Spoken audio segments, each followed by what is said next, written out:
Welcome back बच्चों। कल की क्लास में हम लोगों ने कंपाउंड एंगल्स को पूरी तरह से कवर कर लिया था। आज की क्लास में उसके जो नेक्स्ट पार्ट है उसको कवर करेंगे। कल की क्लास में मैंने आपको बताया था कि जब भी साइन और कॉस एक साथ आए तो आपको हमेशा याद रखना है कि साइन और कॉस एक साथ है, इसका मतलब साइन का फॉर्मूला बनेगा। तो यहाँ पे साइन ए प्लस बी हो गया है कि शुरू में साइन है, तो जब भी शुरू में साइन रहेगा तो ये जो बीच वाला पोर्शन है इसमें हमेशा प्लस रहेगा। हमेशा मतलब हमेशा प्लस रहेगा। तो शुरू वाला हो गया साइन ए प्लस बी। इसके इधर वाले को कुछ नहीं करना है, बस इसका उल्टा कर देना है। यानी कि इधर साइन ए प्लस बी है तो इधर साइन ए माइनस बी कर देना है।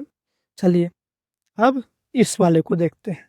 इसमें भी मैंने कल आप लोगों को बताया था कि जब भी दो कॉस एक पास आए, यहाँ पे देखिए दोनों कॉस एक साथ है, cos A into cos B.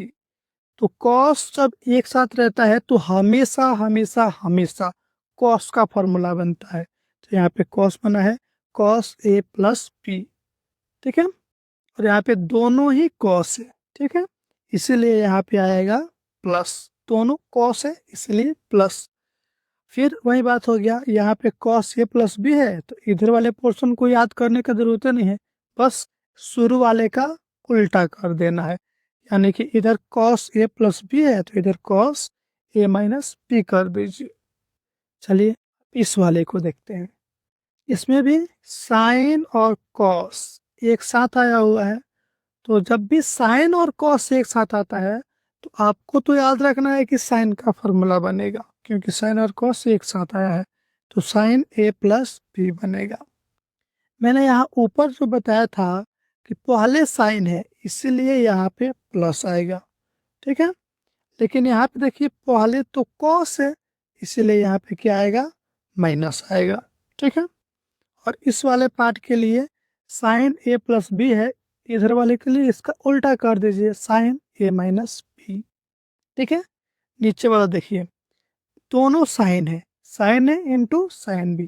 कल की क्लास अगर आपने किया होगा तो उसमें आपने देखा होगा कि कॉस का जो फॉर्मूला है उसमें cos A into cos B एक साथ आ रहा था, उसी का सेकेंड पार्ट जो था उसमें साइन ए इंटू साइन बी आ रहा था, यानी कि ये दोनों एक साथ ही आ रहा था।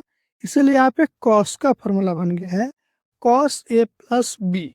अब यहाँ पे देखिए शुरू में तो साइन है इसीलिए यहाँ पे क्या होना चाहिए, प्लस होना चाहिए। लेकिन यहाँ पे देखिए दो के साथ तो माइनस मिल दिया है तो इसका प्लस और इसका माइनस मिलके यहाँ पे क्या आ गया है, माइनस आ गया, ठीक है। और इधर कॉस ए प्लस बी है इसलिए इस वाले साइड में कॉस ए माइनस बी रहेगा। आई होप आपको ये समझ में आ गया होगा कि इसको कैसे याद रखना है। बाकी आप लोग कमेंट कर सकते हैं कि आप लोग को आज की क्लास कैसी लगी।